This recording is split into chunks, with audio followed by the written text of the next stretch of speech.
Defender of Freedom, transmitting data log for days 50 and 51 of the Galactic War. Hello Data Archive, days 50 and 51 were extremely eventful and I'm excited to get into logging the data over the past 48 hours. We saw the completion of Phase 1 of our new major order and the announcement of Phase 2 for our battle against the Automatons. We also received great live footage from data from other super destroyers on the front lines, and this has been invaluable for archiving this war. At the start of day 50, we were still in the midst of liberating Vedalon 4 into progression towards Truce. Vedalon 4 was the second planet after Eustotu that needed to be liberated to gain access to Truce. This was coined Phase 1, Disrupt Communications by High Command, and is our first step towards complete eradication of the Automatons. On the Terminated front, Helldivers continued to deploy in Hellmire, looking to reinstate liberation after his failed defense on day 49. Helldivers also continued to deploy in Omicron, without seeing any movement on the needle in its liberation efforts. 4 hours into day 50 saw a Terminated attack on Osha-Une, as the Terminated outbreaks in the Mirren sector continue with very little support. The Helldiver budget was under review by High Command, and in the morning of day 50, new weapons have been approved for use by the Ministry of Defense.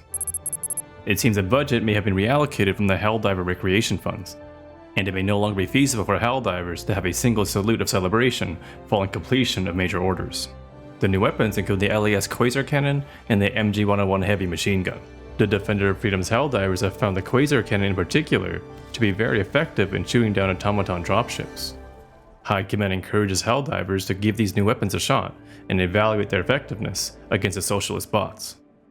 Shortly before 1200 hours on day 50, Vedalon 4 saw liberation. The automaton defenses fell apart very quickly on day 50. We are certain that this is a result of the new weaponry bolstering the military force against the automatons. Uploading liberation data. Liberation of Andon 4 was increased by 55% in the first 12 hours of day 50. In lieu of a single salute of celebration, Helldivers were encouraged to celebrate in their drop pods en route to their deployment in Truce. The attack on Truce began immediately after the liberation of Andon 4. Our goal is to liberate the planet and disrupt the automaton's communications array. Truce proved to be a miserable gray planet covered by a dense fog which Helldivers speculate is a result of the dead vegetation in combination with the smoke of an active war zone. By this point in the Trigon sector, Helldivers are no strangers to fighting bots in low visibility, as they face this across all planets on the warpath towards Truce. Helldivers focus the remainder of day 50 progressing the attack on Truce, the last stage of Phase 1 of the operation. We began day 51 with a difficult loss on the Terminated front, where Osha-Une fell after 4 hours. Uploading defense data. The Osha-Une system. Helldivers have been necessarily focusing their efforts on the major order in attack against the automatons, which may be why we have seen this loss. But the focus of efforts continued in Truce, and it was not in vain, for Truce saw liberation at 8:40 on day 51. The Trigon sector has been infested with these socialist toasters since before the data archive began logging events. We are overjoyed to report that the Trigon sector is now under Super Earth control. Uploading liberation data. The Truce system.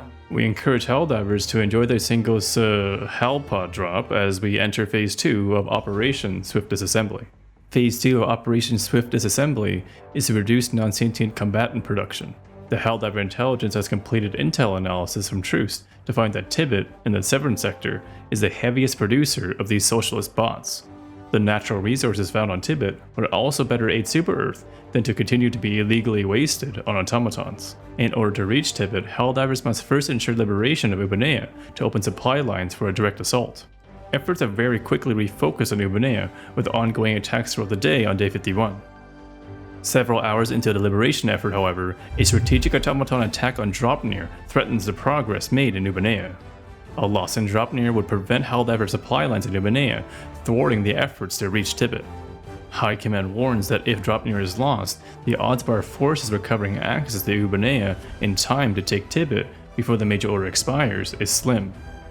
There now exists two options for super destroyers engaged in this war.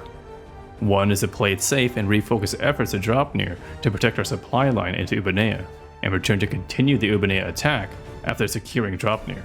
The other is a gamble to push the liberation of Ubanea before Dropnir is lost. This day's log has focused primarily on the automaton front, but on the Terminated front we have also seen 4A Prime under attack.